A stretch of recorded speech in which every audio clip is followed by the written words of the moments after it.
The crack in the glass spread slowly at first, like a spider web unraveling in slow motion. None of us moved, frozen in place as the tension in the room tightened like a noose. Every breath felt loud, every heartbeat pounding in my ears.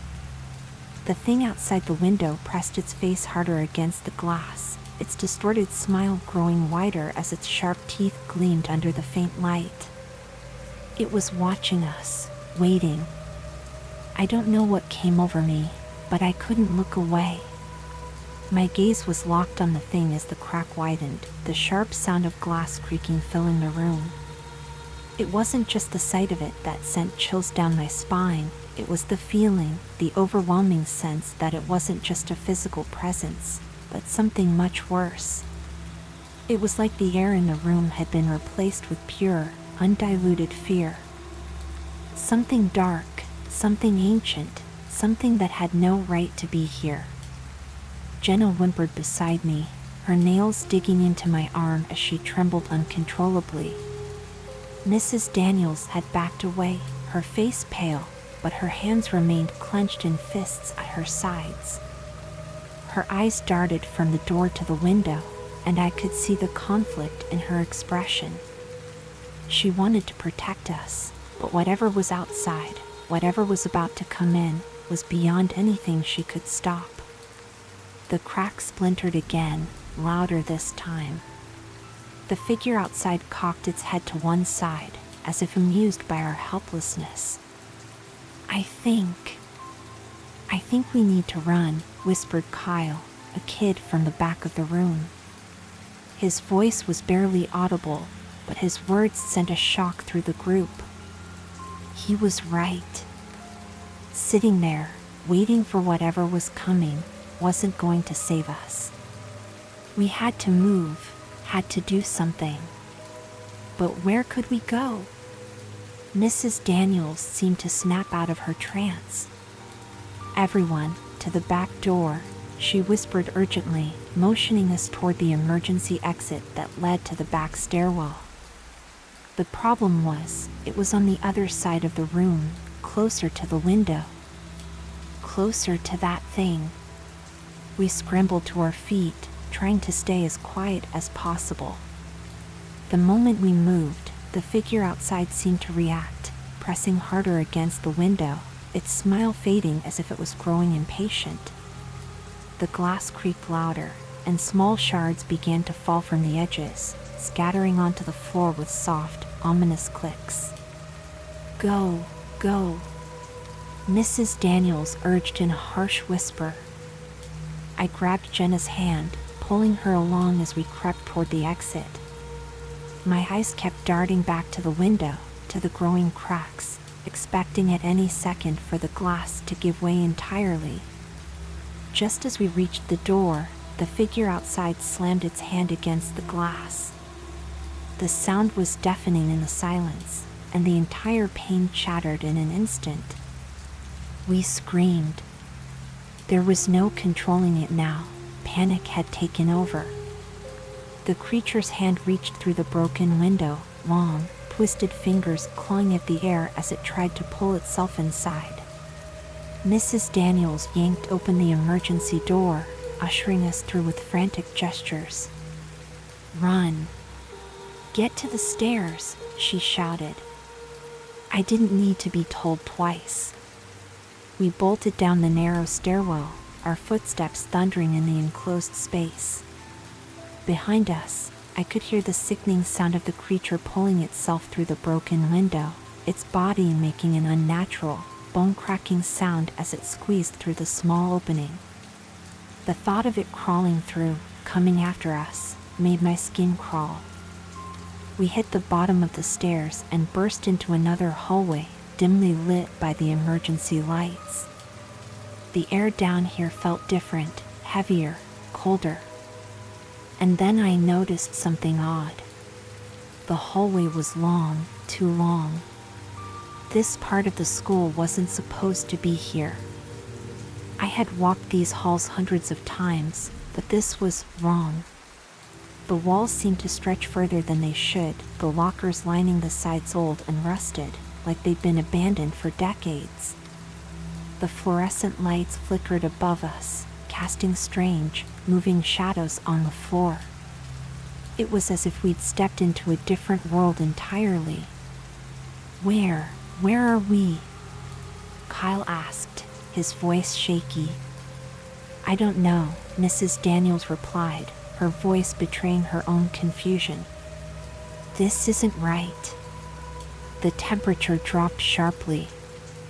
My breath came out in short, visible puffs, and a deep sense of dread settled over me. We weren't alone. "I don't think we're in the school anymore," Jenna whispered, her eyes wide with terror. I wanted to tell her she was wrong, that we were just in a part of the school we didn't know well, but the truth was, I felt it too. This place wasn't the school. It was something else. And then, from the shadows at the end of the hall, we saw movement. At first, it was just a figure, indistinct, like a shadow of a person.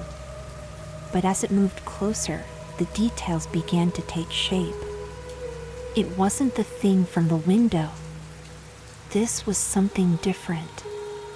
It was taller, its body cloaked in darkness, but its eyes, they glowed a sickly yellow in the dim light, piercing through the shadows like beams from some hellish lighthouse.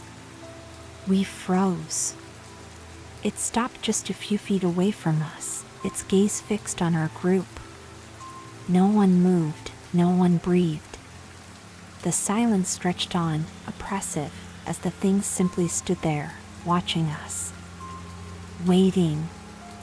Then it spoke. "You shouldn't be here."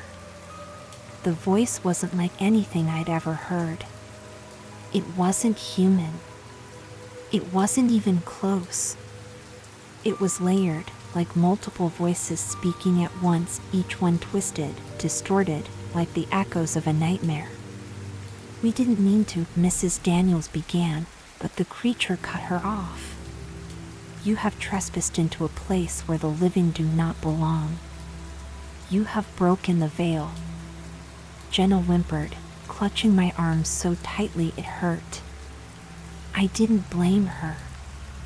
My legs felt like jelly, my heart pounding so hard I thought it might explode. What do you want from us?" Mrs. Daniels asked, her voice shaking.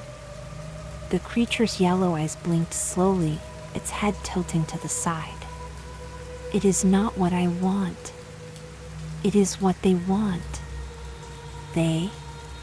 Kyle whispered. From the darkness behind the creature, more figures began to emerge. Dozens of them. They looked like people, but there was something wrong with them. Their eyes were hollow, their skin pale and stretched tight over their bones. They moved slowly, jerky, like marionettes on strings, their heads twitching unnaturally. And they were all coming toward us. "We need to run," I said, my voice barely audible. But there was nowhere to run to. The hallway stretched on forever, and the way we had come was swallowed by the shadows. Mrs. Daniels stepped forward, standing between us and the advancing figures. "Go," she said, her voice firm. "I'll hold them off." "No," Jenna cried. "You can't go," Mrs. Daniels shouted, turning to face the creatures with a determination that I hadn't seen before. "I'll keep them back as long as I can." I didn't want to leave her. None of us did. But the figures were closing in fast, and we didn't have a choice. We turned and ran. The hallway seemed to stretch on forever, the lockers blurring past us as we sprinted, our lungs burning with the effort. Behind us, I could hear the sounds of struggle, Mrs. Daniels shouting something, but I didn't dare look back. We ran until we couldn't anymore, until the hallway finally ended in a single door. A door that shouldn't have been there. It was old, wooden, and carved with strange symbols that I couldn't understand. What is this?" Kyle gasped, leaning against the wall, trying to catch his breath. "It's our only way out," I said, pushing the door open. We stumbled through, and the moment we did, everything changed. The air was warm again. The hallways were back to normal, clean, bright, filled with the distant sounds of other students. We were back. I looked around, my heart still racing, my mind struggling to comprehend what had just happened. Jenna was shaking, her face pale, but we were alive. We were safe. But Mrs. Daniels, she hadn't come with us. The door we had come through was gone, replaced by a blank wall. There was no sign of the strange hallway, no sign of the creatures. It was as if it had never existed. But it had. We knew it had. "Where's Mrs. Daniels?" Kyle asked, his voice trembling. I didn't have an answer. None of us did. We stood there in silence, the weight of what had just happened pressing down on us.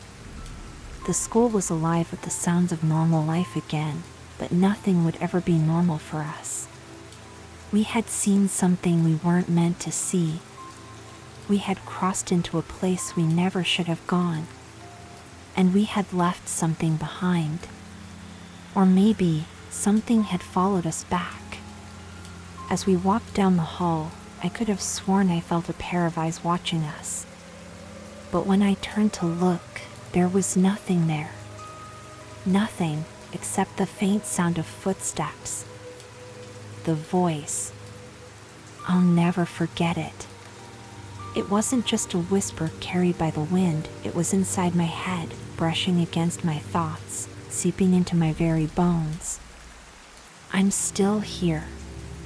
Those words stayed with us, even as we practically sprinted through the forest, our feet pounding the dirt, the branches tearing at our skin like they were trying to keep us from escaping.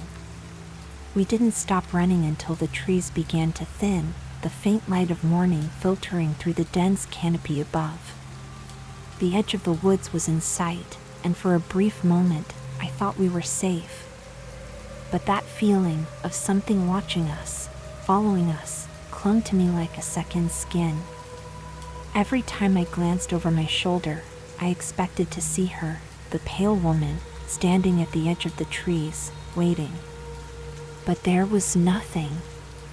Nothing but the rising sun and the distant sounds of the waking forest. We finally reached the car, out of breath, drenched in sweat, our hearts still pounding from the fear that had been chasing us through the night. Alex fumbled with the keys, his hands shaking so badly it took him 3 tries to unlock the door. As soon as we piled in, Brian slammed the door shut and locked it. The silence inside the car was suffocating, the tension between us thick enough to cut with a knife. Did anyone else hear that? Jenna finally broke the silence, her voice trembling. The whisper. We all exchanged uneasy glances, but no one wanted to answer. We had all heard it. There was no denying it. Let's just get out of here, Brian muttered, his hands gripping the steering wheel like it was the only thing keeping him grounded. As the car roared to life and we pulled away from the forest, I couldn't shake the feeling that something was still with us. It wasn't just the memory of the woman in the woods or the echo of that eerie voice. No, it felt deeper. Like whatever had been out there wasn't finished with us yet. The drive home was silent. No one dared to speak, as if putting our thoughts into words might somehow give them more power. I kept replaying everything that had happened in my head, the snap of the branch, the pale woman, the fire that seemed to die and then explode back to life, the whisper on the wind. It all felt surreal, like something out of a nightmare. But I knew it was real. Too real. Once we reached town, we all went our separate ways, barely saying goodbye. It felt like we were all too scared to talk about what had happened, too too scared to acknowledge that it wasn't just some campfire story. Something had followed us out of those woods, and none of us wanted to admit it. That night, I lay in bed, staring at the ceiling, trying to convince myself that it was over. We had left the forest. We were safe. But sleep didn't come easily. Every time I closed my eyes, I saw her face, pale and hollow-eyed, standing just beyond the firelight. And always, I heard that voice. I'm still here. Days passed, and we didn't talk about it. Not really. Sure, we texted back and forth, mostly to check if everyone was okay, but none of us dared to bring up what had happened in the woods. It was like we were all pretending that if we didn't talk about it, it would go away. But it didn't. The nightmares started a few days after we got back. At first, I thought it was just stress, my brain playing tricks on me. But then they became more vivid. Every night, I was back at the campfire, watching the flames flicker and die, hearing the branches snap in the distance, seeing her standing in the shadows. Each time, she got closer. Each time, her voice was louder. I'm still here. I wasn't the only one. Jenna called me one night, her voice frantic. She's in my dreams, too, she whispered, as if speaking too loudly would make it worse. I can't sleep. Every time I close my eyes, she's there, watching. Brian and Alex admitted the same thing, each of us plagued by the same nightmares, the same overwhelming sense that we had brought something back with us. Something that wasn't going to let us go so easily. We need to go back, Sarah said one night, out of the blue. We had all gathered at Brian's place, hoping that being together might help shake the feeling of dread that had settled over us. But Sarah's words only made it worse. Go back. Jenna nearly choked on her drink. Are you insane? No, Sarah said, shaking her head. We left something unfinished. I don't know what, but we can't just leave it like this. We need to go back to the woods and, I don't know, do something. Alex was the first to agree. Maybe she wants something. Maybe if we go back, we can end this. I didn't like the idea, none of us did, but deep down, I knew they were right. The nightmares weren't going away. The feeling of being watched wasn't fading. The only way to stop it was to go back to where it all started. A week later, we found ourselves driving back to the campground, our hearts heavy with fear and uncertainty. The closer we got, the more oppressive the air felt. By the time we reached the edge of the forest, I could hardly breathe. It was like the woods were waiting for us, knowing we would come back. The sun was just starting to set when we arrived, casting long shadows across the ground. We didn't waste time setting up camp. There was no need. We weren't staying. We just needed to do whatever it took to end this. We made our way back to the fire pit, the same one we had sat around a week ago, and stood in a circle, unsure of what to do next. The fire from that night was long gone, but the coldness in the air was the same. So, what now? Jenna asked, her voice barely a whisper. I don't know, Brian admitted. But we need to call her. Silence fell over us like a thick fog. No one wanted to say it, but we all knew what he meant. What if we make it worse? I asked, my voice trembling. It's already worse, Sarah replied, her eyes hard. We have no choice. We stood there for what felt like an eternity, the wind picking up, the trees around us swaying like they were alive.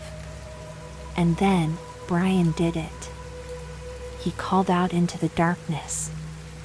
"We're here. We came back.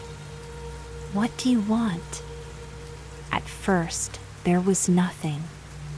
Just the wind rustling through the leaves, the distant calls of night birds.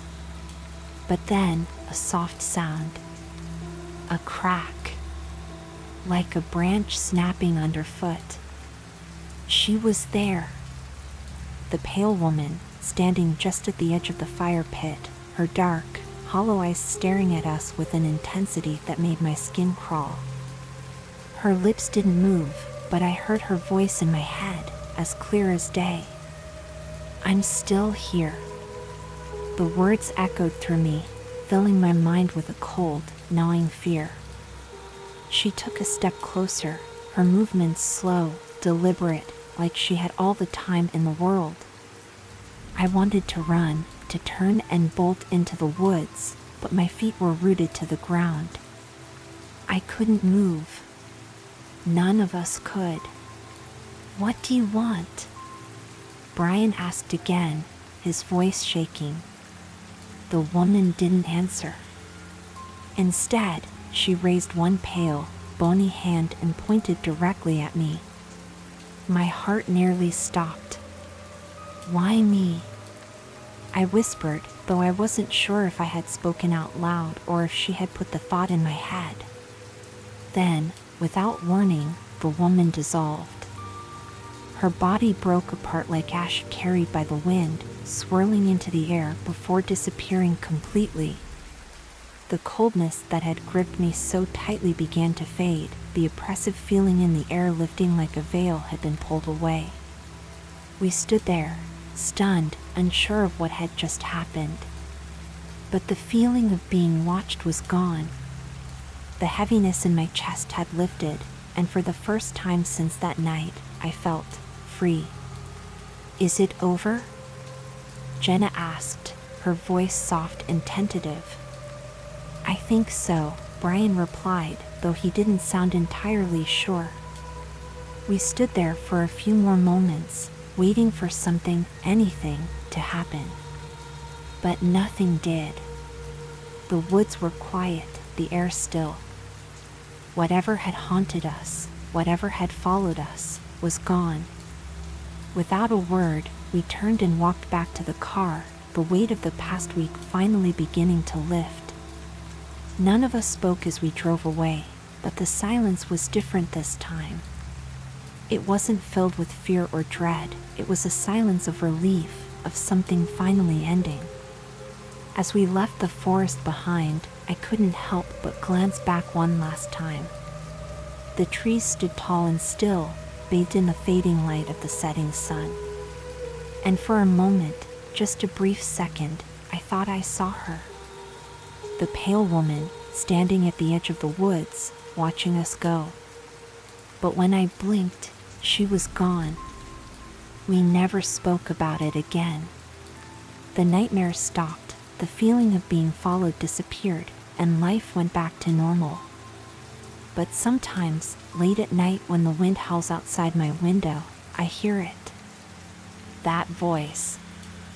Soft, distant, but unmistakable. I'm still here. And I know, somewhere in those woods, she is.